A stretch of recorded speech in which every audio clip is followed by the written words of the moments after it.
Fine, ready మేము. Sir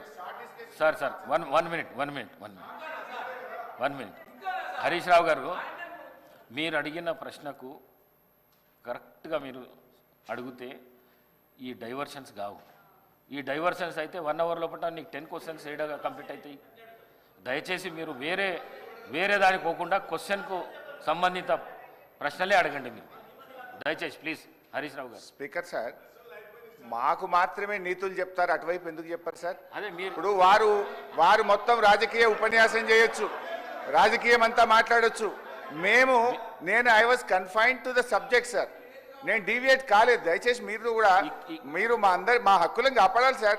Vikarabad ప్రజలు కూడా చూస్తున్నారు సార్, మా హక్కులు కాపాడాలి సార్. మీరు ఇక్కడ స్టార్ట్ అయితే అధ్యక్ష, స్పీకర్ సార్, మీరు ఒక విషయాన్ని క్లారిఫై చేయాలి. ఆ రకంగా శాసించడం కరెక్ట్ కాదు సార్.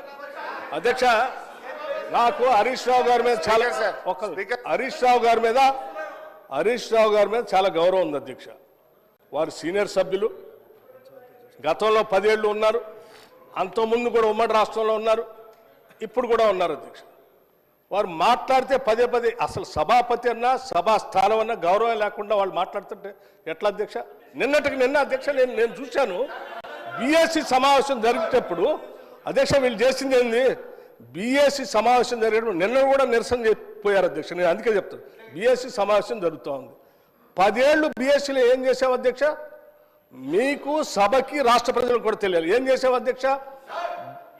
బిజినెస్ సభలో ఏం బిజినెస్ జరగాలనేది అధ్యక్ష సభలో ఏం బిజినెస్ జరగాలో, ఎన్ని రోజులు జరగాలనే చెప్పైనా సభాపతి స్థానంలో ఉన్నటువంటి పోచారం శ్రీనివాసరెడ్డి గారు అక్కడ కూర్చునేవాళ్ళు, అవతల నుంచి మీరు వచ్చేవాళ్ళు, యువతల నుంచి సిఎల్పి నాయకుడిగా ప్రతిపక్ష నాయకుడిగా నేను కూడా ఆ బీఎస్సీ మీటింగ్లో ఉన్నాను. ప్రతి సందర్భంలో ప్రభుత్వ పరంగా ముందుగా ప్రతిపక్షాలు అడిగి మీరు ఏం చెప్పాలనుకుంటున్నారు, ఎన్ని రోజులు కావాలి మేము చెప్పేవాళ్ళం. చెప్పి ఈ అంశాలన్నీ తీసుకోవాలి, ఇన్ని రోజులు కావాలంటే సరే. అప్పుడు గౌరవ ముఖ్యమంత్రి గారు చంద్రశేఖరరావు గారు కానీ లేకపోతే వారి తరఫున హరీష్ రావు గారు కానీ వచ్చి వాళ్ళు ఏం చెప్పేవాళ్ళు అధ్యక్ష, రైట్ చాలా సంతోషం, మీరు ప్రతిపక్ష పార్టీగా మీరు ఏ అంశాలు తీసుకోవాలనుకుంటున్నారో ఆ అంశాలన్నింటినీ గౌరవ సభాపతి గారికి ఇవ్వండి, ఎన్ని రోజులు నడపాలనుకుంటున్నారో అన్ని రోజులు కూడా రాసివ్వండి, మేము కూడా ఆ అంశాలన్నీ రాసిస్తాం.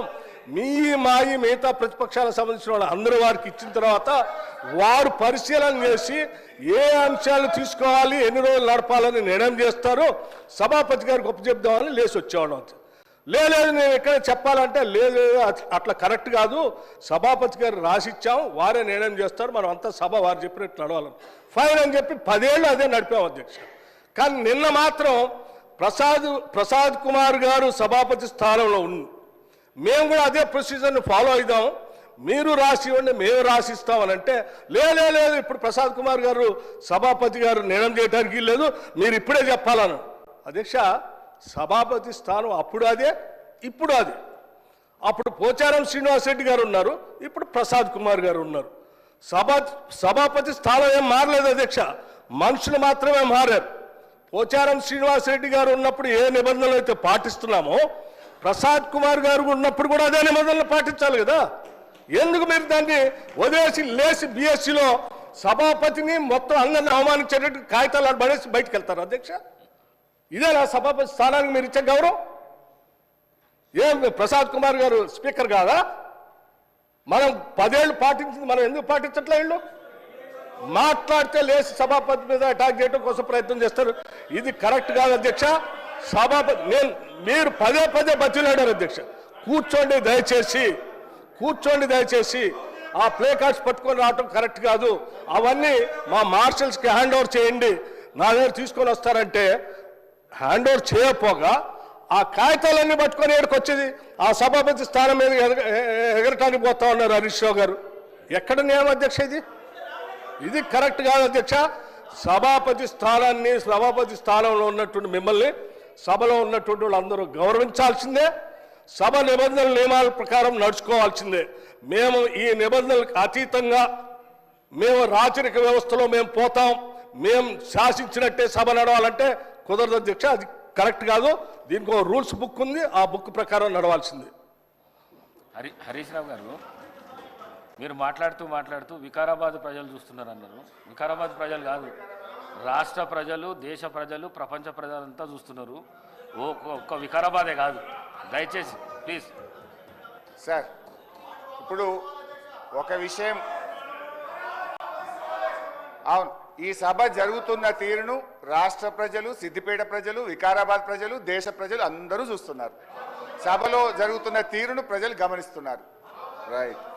అధ్యక్ష, గౌరవ డిప్యూటీ స్పీకర్ గారు, గతంలో సభ ఎట్లా జరిగింది, ఇప్పుడు ఎట్లా జరిగింది అని ఒక్క నిమిషం. I'm quoting rules book. Deputy CM, అదే సారీ, సీఎం అవుతారేమో ఫ్యూచర్లో, మంచిదే కదా. We want him to become a CM. అయితే అధ్యక్ష, హరీష్ రావు గారు మీరు మాట్లాడుతూ డిప్యూటీ స్పీకర్ అన్నారు. డిప్యూటీ స్పీకర్ కాదు, డిప్యూటీ సీఎం అని ఓకే. గౌరవ డిప్యూటీ సీఎం గారు, ఇంతకుముందు వారు డిప్యూటీ స్పీకర్ గా పనిచేసినారు. మాకు పాత మిత్రబంధం ఉంది వారికి నాకు. అయితే అధ్యక్ష, గౌరవ డిప్యూటీ స్పీకర్ గారు, డిప్యూటీ సీఎం గారు గతంలో ఇప్పుడు ఉన్న రూల్స్ గురించి మాట్లాడారు. I'm quoting rules book sir, assembly rules book, page number 86, paragraph number 232(2). Public